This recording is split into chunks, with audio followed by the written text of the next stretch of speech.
Hey everyone, welcome back to our channel. If you're new here, please subscribe. I'd really love that. If you're returning, how you doing?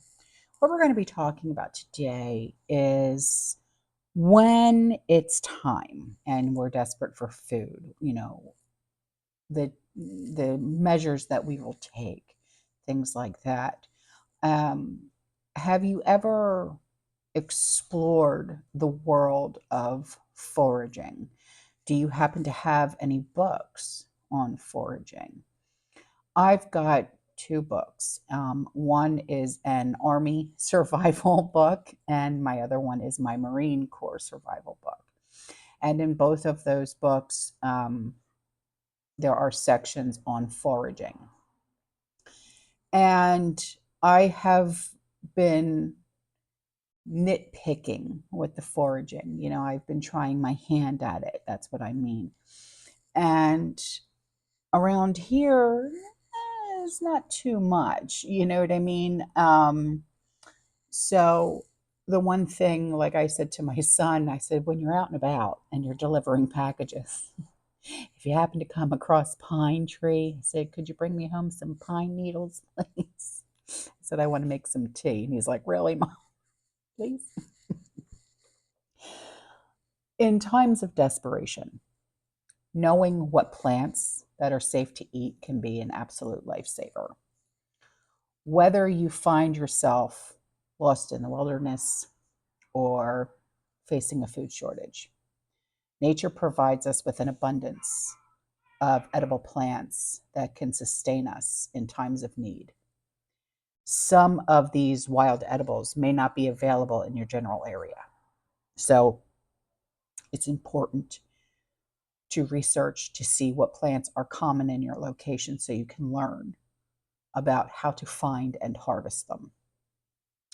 The first one that I want to talk about are dandelions. It's not just a weed. It's a nutrient-dense, wild edible plant that can be found in many parts of the world. The leaves, the flowers, the roots, it's all edible and can be consumed raw or cooked. Dandelion is rich in vitamins A, C, and K, as well as iron and calcium. The next one is purslane. That's Purslane. It's a succulent plant that grows wild in many regions. It has a slightly tangy taste to it, with nutrients like omega-3, fatty acid, vitamin A and C. The leaves, the stems, the flowers can all be consumed. The next one is chickweed. Chickweed is a common weed that's often found in our gardens, in our lawns. The leaves, the stems, the flowers of chickweed are all edible. It can be consumed raw or cooked. It's a good source of A and C, as well as calcium and iron. The next one is lamb quarters, also known as goosefoot. It's a leafy green plant that can be found in many regions. The leaves of the lamb quarters are similar in taste to like spinach. It can be eaten raw or cooked. It's high in A and C, as well as calcium and iron. Stinging nettle is a highly nutritious plant that can be consumed once the stingers are removed. The leaves, the stems, the roots, they're all edible and can be cooked or brewed into a tea or a soup. The stinging nettle is rich in A and C, as well as iron and calcium. But when you are picking the stinging nettle, please make sure to wear gloves, because when you're picking the stinging nettle, you have to protect your hands from the stingers, okay? A plant that is found primarily in the southwestern, really, United States, that has over 1,700 species, not all of which are edible, is the prickly pear plant. It produces a fruit called the tuna. It's a cactus fruit, cactus fig, Indian fig. This fruit can come in red, wine red, yellow, orange, or green.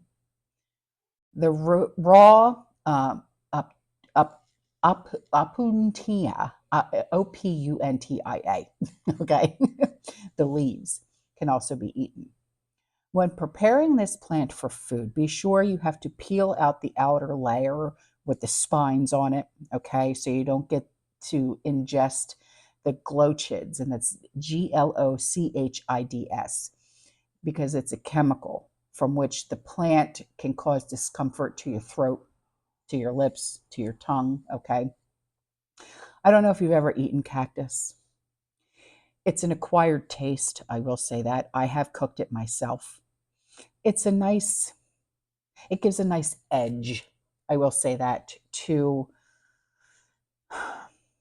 a vegetable platter, like if you're doing like a stir fry, okay? It gives a nice edge. I do like eating cacti myself. I really do.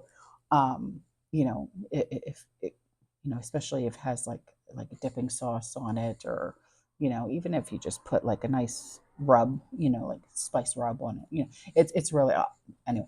But it is really good. But to eat it plain, you have to have a taste for it. I'll say that. The next thing is wild garlic, also known as the wild onion. Now, this is a plant that can be found in many, many regions. Both the leaves and the bulbs are edible. They have a very, very strong garlic flavor, stronger than what you would find in the store. Okay, I will say that. They can be used in various dishes to add the flavor, provide nutritional benefit, and yada, yada, whatnot. Okay. The next are pine trees.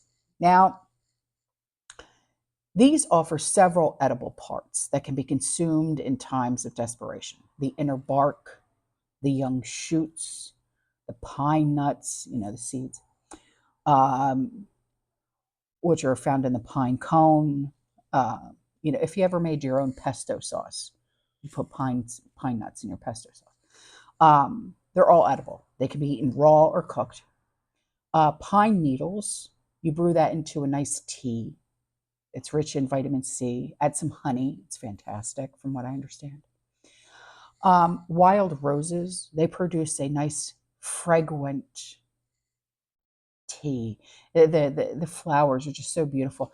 The edible rose hips. Okay, the rose hips are the fruit of the wild rose that are high in vitamin C. They can be consumed raw or cooked, and often used like herbal teas, jams, jellies. Okay, cattails, or what we call them up in New Jersey and Pennsylvania, we call them punks.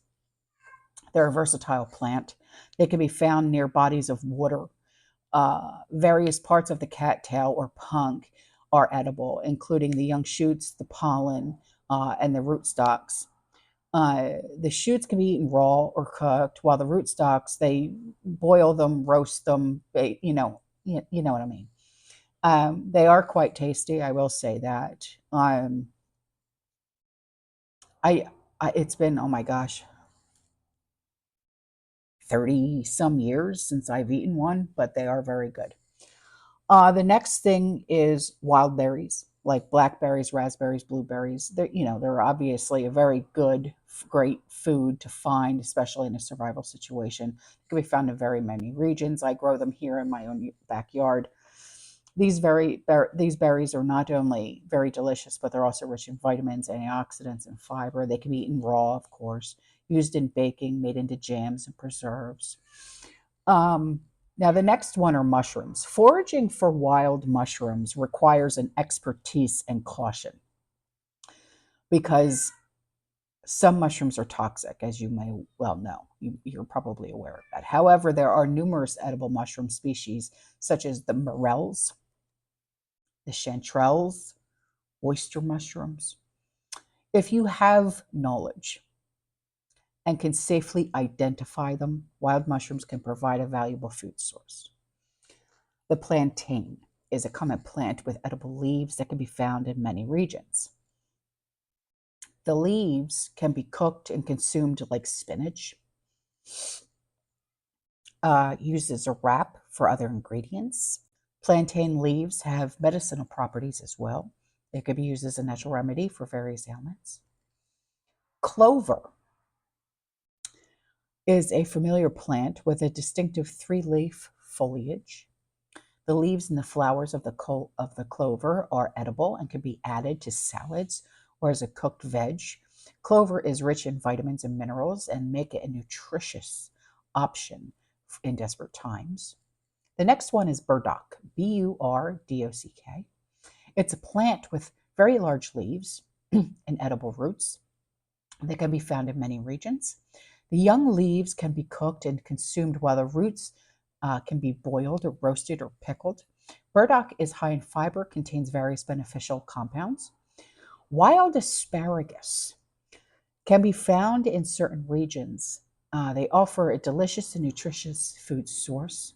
The young shoots of wild asparagus can be cooked and consumed similar to the asparagus that we buy in store.